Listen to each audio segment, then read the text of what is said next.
नमस्कार, मैं श्यामगिरी। आप देख रहे हैं टीवी टीएफडी इंडिया। टीवी टीएफडी इंडिया में आप सभी दर्शकों का स्वागत है। भारतीय जनता पार्टी ने पश्चिम बंगाल में जीत हासिल की है 206 विधानसभा सीटों पर। नरेंद्र मोदी बहुत खुश हैं, अपनी साख बचा लिए हैं, ऐसा कह रहे हैं, ऐसा महसूस कर रहे हैं नरेंद्र मोदी।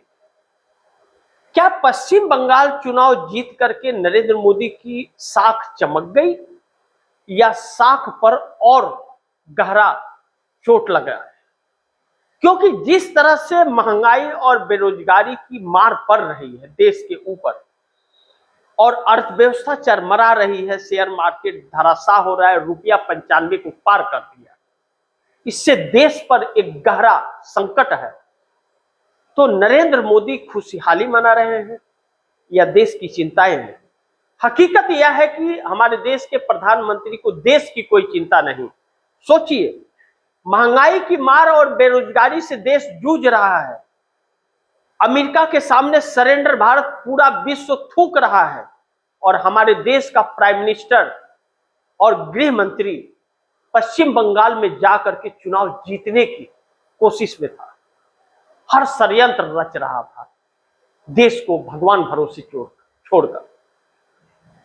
साफ है यह कि जिस तरह सिलेंडर के रेट बढ़े या बाकी चीजों के रेट बढ़ रहे हैं, वह एक ऐसा लोगों को चोट है कि जो आम जीवन पर, आम व्यक्तियों के जीवन पर पड़ रहा है। लेकिन 206 सीटें पश्चिम बंगाल में जीतने में कामयाब हो गई चुनाव आयोग के षड्यंत्र से भारतीय जनता पार्टी। क्या टीएमसी जो ममता बनर्जी की पार्टी है उसके साथ धोखा हुआ या बंगाल ने चौंका दिया?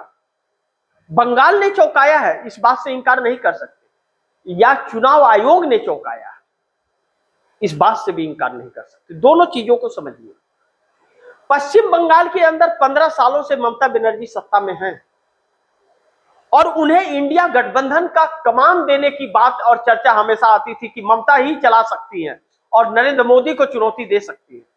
ममता बनर्जी ही है जो भारतीय जनता पार्टी को पश्चिम बंगाल में लेकर के गई थी कांग्रेस को खत्म करने के लिए, और खुद कांग्रेसी थी और कांग्रेस से निकल के पार्टी बनाई थी। लेकिन उसी भारतीय जनता पार्टी ने ममता बनर्जी को चुनाव हरा दिया।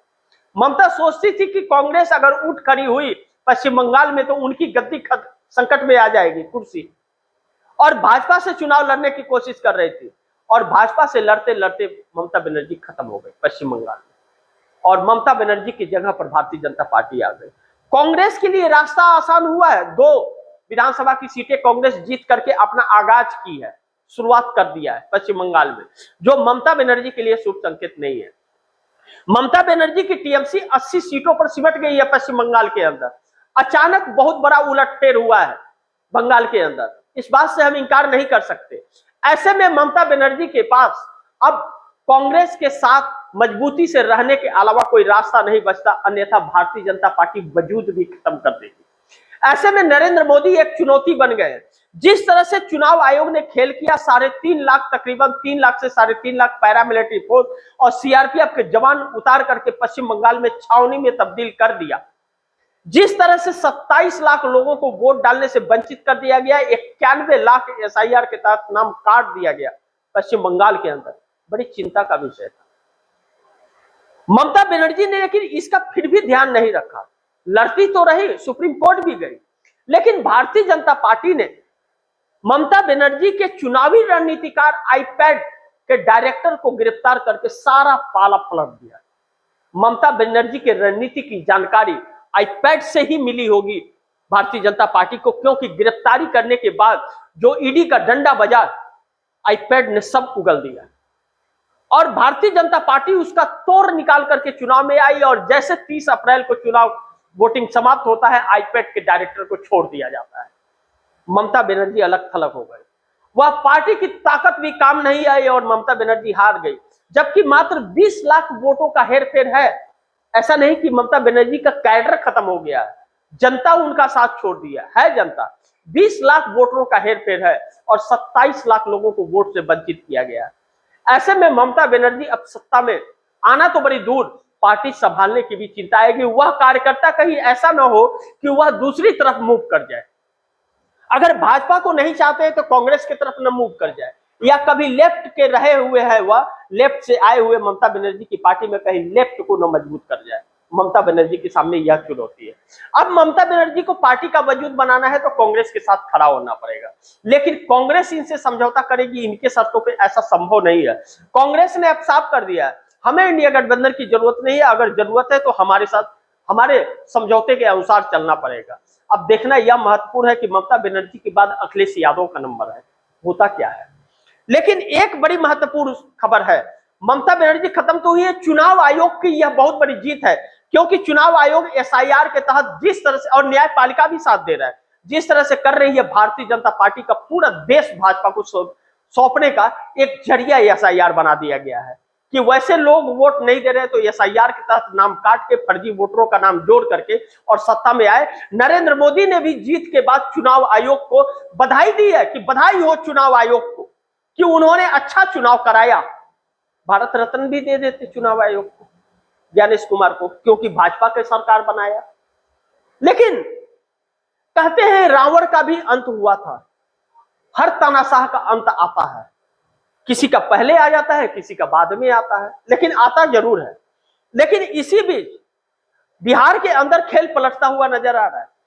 लालू प्रसाद यादव के घर के बगल में नीतीश कुमार चले गए, और नीतीश कुमार जिस घर में गए उस घर का इतिहास है कि नीतीश कुमार जब भी जाते हैं पलट जाते हैं, उसमें ज्यादा दिन रहते नहीं है, और रहते हैं तो भारतीय जनता पार्टी से अलग हो जाते हैं। इतिहास है उस घर का, उसी घर में चले गए। लेकिन उसी घर के बगल में लालू प्रसाद यादव है, उस घर को लेकर के सम्राट चौधरी ने नोटिस दिया था तो नीतीश कुमार ने रद्द कर दिया था।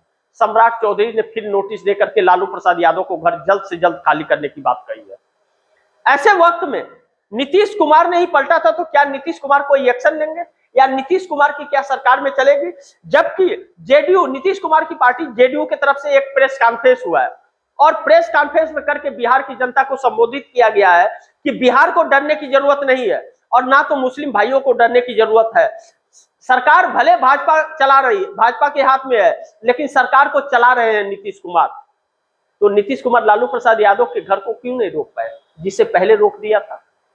यानी कि सम्राट चौधरी को सीएम नीतीश कुमार ने बनाया तो, सम्राट चौधरी पर भरोसा जताया तो, लेकिन सम्राट चौधरी भाजपाई होकर के निकल गए और भाजपा की राह पर चल पाए। बुलडोजर चल रहा है, बड़े बड़े बिल्डिंगों को गिराया जा रहा है, जो 40 साल 50 साल से बिल्डिंगों को गिराया जा रहा है, जो 100 सालों से लोग परिवार के पुश्तैनी रह रहे हैं, वहां से घर पर बुलडोजर चलाया जा रहा है, गरीबों को उजाड़ा जा रहा है, जमीनों पर कब्जा किया जा रहा है सरकार के द्वारा। नीतीश कुमार कुछ बोल नहीं पा रहे हैं, लेकिन पार्टी की तरफ से यह कहना कि सरकार नीतीश ही चला रहे हैं, भले भाजपा की है, भाजपा से डरने की जरूरत नहीं है। अब तो भाजपा ने साफ कर दिया कि हमारा ही शासन है और रहेगा। नीतीश कुमार क्या करेंगे। 85 विधायक और 12 सांसदों की ताकत है। क्या नीतीश कुमार समझ गए कि ममता खत्म हो गई तो नीतीश को खत्म करने में वक्त नहीं लगेगा, नीतीश फिर कमबैक इंडिया गठबंधन में करेंगे। लेकिन चंद्रबाबू नायडू का भी नंबर अब आ गया, नीतीश के बाद चंद्रबाबू नायडू का ही नंबर है। चंद्रबाबू नायडू अपनी साख बचाएंगे या भारतीय जनता पार्टी के साथ बने रहेंगे। जबकि चंद्रबाबू नायडू 4 मई के रिजल्ट पर चंद्रबाबू नायडू का एकदम कड़ी नजर बनी हुई थी कि क्या होता है। अब तो भाजपा जीत गई, लेकिन इससे एक सबक चंद्रबाबू नायडू को मिला है और नीतीश कुमार को भी। भाजपा अगर पश्चिम बंगाल जीतने के लिए जहां जनाधार नहीं है, वहां पर ममता बनर्जी का द इंड कर सकती है और नीतीश कुमार को सीएम की कुर्सी से हटा सकती है, तो चंद्रबाबू नायडू को भी पश्चिम बंगाल में कब्जा करके हटा सकती है। और सेम परिस्थितियां, ममता बनर्जी वाला हाल चंद्रबाबू नायडू का है। ममता बनर्जी भाजपा को पश्चिम बंगाल में लाई थी और चंद्रबाबू नायडू भाजपा को आंध्र प्रदेश में लेकर के गए। ऐसे ही उस वक्त भी हालात थे कि भारतीय जनता पार्टी उस वक्त पश्चिम बंगाल में आई थी और ममता बनर्जी ही लेकर के आई थी। आज ममता बनर्जी का अंत हो गया। अब चंद्रबाबू नायडू 2024 में भाजपा को लेकर के गए हैं, जिसका जनाधार नहीं था, और 2 विधायक भाजपा के आए हैं। अब भाजपा वहां अपना जनाधार बना करके चंद्रबाबू नायडू को आने वाले वक्त में खत्म करेगी। इस बात का संदेह चंद्रबाबू नायडू के अंदर आ गया है और चंद्रबाबू नायडू भी जल्द कोई न कोई फैसला लेंगे, नहीं तो चंद्रबाबू नायडू की भी उल्टी गिनती अब शुरू होगी। जैसे नीतीश कुमार का खत्म करके और धीरे धीरे खत्म करके पूरा खत्म कर दिया और मक्खी की तरह सीएम की कुर्सी से हटा दिया। भले 85 विधायक और 12 सांसदों का ताकत है, लेकिन चंद्रबाबू नायडू का भी वही हाल होगा जो नीतीश और ममता बनर्जी का हुआ है।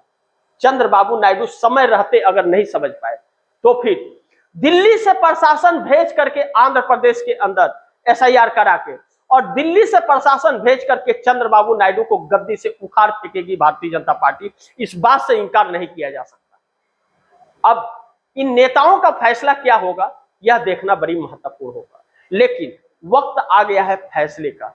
इंडिया गठबंधन अब सक्रियता अपनी दिखाता है, कांग्रेस के साथ समझौता करता है, एकजुट होता है, या अभी भी आपस में लड़ता झगड़ता रहता है, इस पर नजर बनी रहेगी। लेकिन इस बीच देश के मुद्दे गायब हो गए। रोजी रोजगार, महिलाओं की सुरक्षा, शिक्षा और स्वास्थ्य, महंगाई, सब कुछ खत्म हो गया। सिर्फ सत्ता की बात हो रही है, जो बहुत दुर्भाग्यपूर्ण है। किसी ने सोचा नहीं था कि सरकारें रोजी रोजगार, शिक्षा, स्वास्थ्य, महिलाओं की सुरक्षा को लेकर के, महंगाई को लेकर के जो बात करनी चाहिए वह बात छोड़ करके हिंदू मुस्लिम सिख ईसाई, हिंदू मुस्लिम मंदिर मस्जिद की बात करेगी, सत्ता की बात करेगी। सिर्फ यहाँ तो कनपट्टी पे कट्टा की भी बात हो रही है, लेकिन रोजगार की बात नहीं हो रही है। यह दुर्भाग्यपूर्ण है। बाकी आप दर्शक क्या सोचते हैं, आप दर्शकों की क्या राय है, क्या सुझाव है, कमेंट बॉक्स में जरूर दीजिएगा।